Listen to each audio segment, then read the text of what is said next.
Welcome back to the lead, our buried lead now. A shocking new report alleges that for the most part of the last decade, a multi-million-dollar Pentagon plan for spying on North Korea consisted of essentially secretly hijacking American charity groups there, using unwitting volunteers to gather information on the ground. It sounds like a TV spy series, but according to The Intercept, it's the real plot uncovered by a months-long investigation, the Pentagon using a Christian nonprofit called Humanitarian International Services Group and its president, Kay Hiramine, as a cover for espionage. Sources told The Intercept that the group, which has since closed, allegedly shipped contraband Bibles to the Hermit Nation to test security and transportation routes, and then the Pentagon arranged for the group to smuggle in radio beacons and other spying equipment.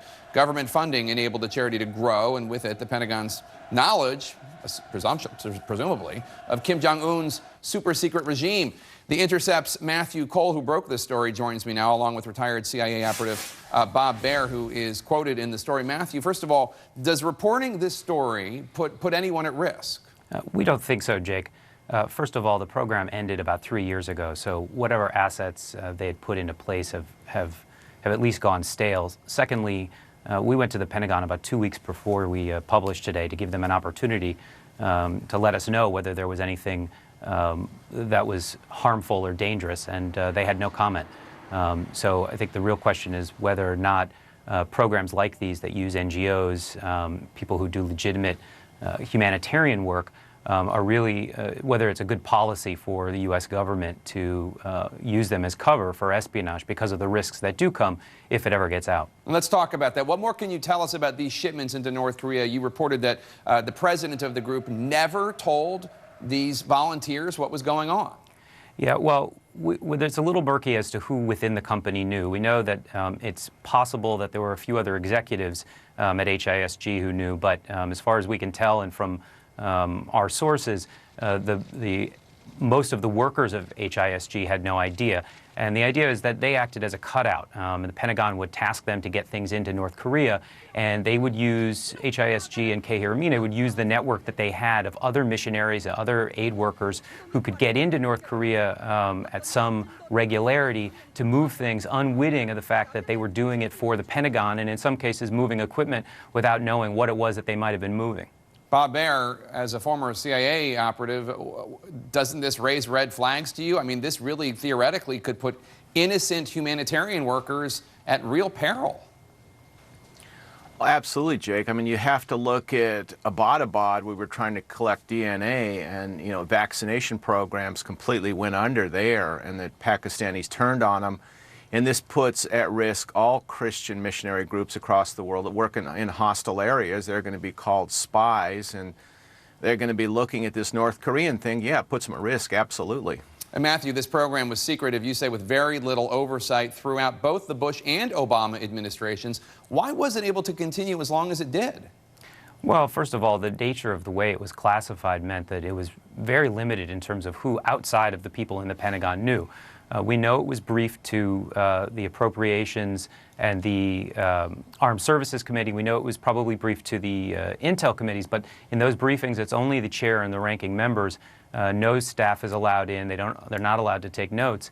The rest is held by the White House. And so the question is, you know, the indication that we got about how it was briefed as well was that they had an NGO that had access into what they call a denied area, and that was something that they needed. They were very blind on North Korea. It wasn't out of nowhere that they came up with the idea to try to get in. They were desperate. I don't think that there was any real mention of the religious association of both the organization that was being used and then the unwitting people in North Korea who were being used further down the line. And Bob, U.S. clergy and journalists and Peace Corps volunteers are protected from missions like this. There's a ban on operatives portraying themselves as those groups, but charitable groups are still fair game for spying? Exactly. Executive Order 12333, you can't get clergy, you can't do Peace Corps. You're absolutely right, but NGOs are fair game.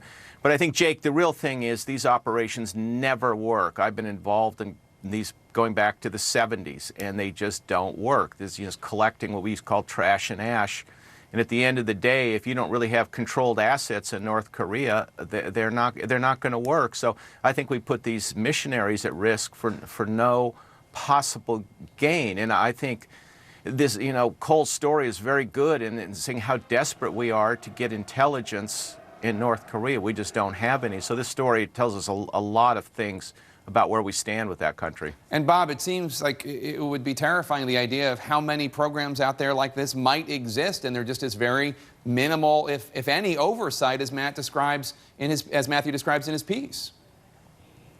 Absolutely. Well, it's the failures of the committees on the Hill. I mean, they don't really look at these things. They come in, they get cursory briefings. They don't really understand them, and the people on the Hill don't understand intelligence, don't understand these things don't work. And this is why we're talking about it in the press, because American intelligence has failed us repeatedly in operations like this, and we as Americans need to know about this, especially when we're putting other Americans at risk and they're not winning. Matthew Cole broke this story for The Intercept. Matthew, thanks so much for talking to us again. Appreciate it. Bob Baer, thanks so much for joining. Appreciate it. All right, so I want to say this real quick. I have to say something.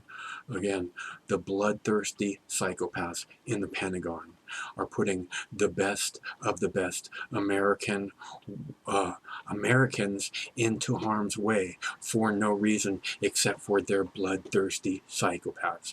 Again, the bloodthirsty psychopaths in the Pentagon, the bloodthirsty psychopaths in the White House, and apparently, according to this story, the bloodthirsty psychopaths in Congress have now made all U.S. charity workers, all U.S. aid workers, all U.S. missionaries abroad into spies. The Pentagon has done that with the help of the White House and the Congress. Basically, again, just taking the best of the best Americans, people who are going out into shitholes to help other people, solely there just to help them, not to fight a war, not because they know that they're in desperate need and they can't live without doing something.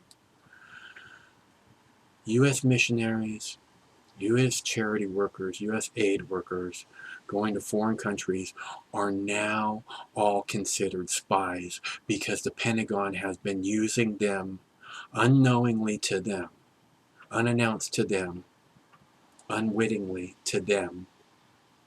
The Pentagon has been using them as mules to smuggle, I don't know, stuff in and out of countries.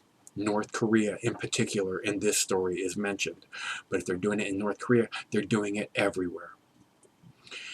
And that's just not right. Again, bloodthirsty psychopaths in the Pentagon, in Congress, in the White House.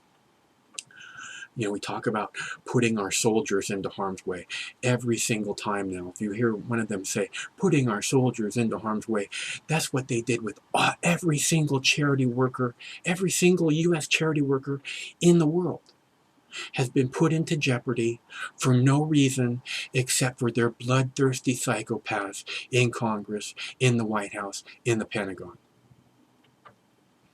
It's disgusting. They put our soldiers, again, all volunteer army, they're the best of the best. The best of the best Americans put into harm's way to make people rich, to war profiteer from.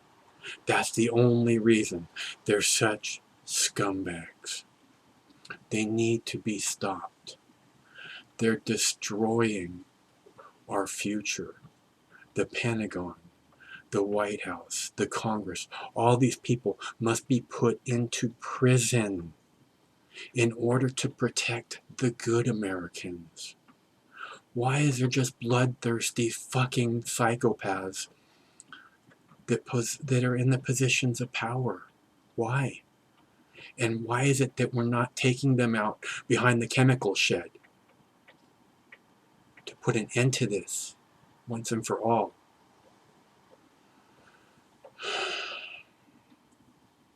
Next time you hear a story about some charity worker in North Korea being detained, you remember this.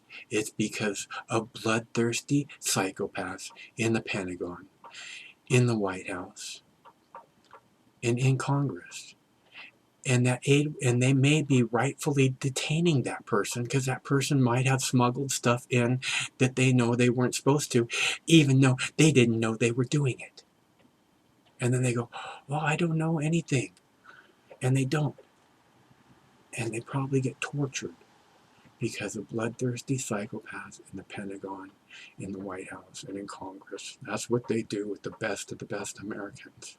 And I just had to say that. Okay. Thanks very much for your continued support. One of these days, this war is going to end when we get rid of the bloodthirsty psychopaths in the Pentagon and the White House and Congress. That's the only way. I'm the leading state sponsor of terrorism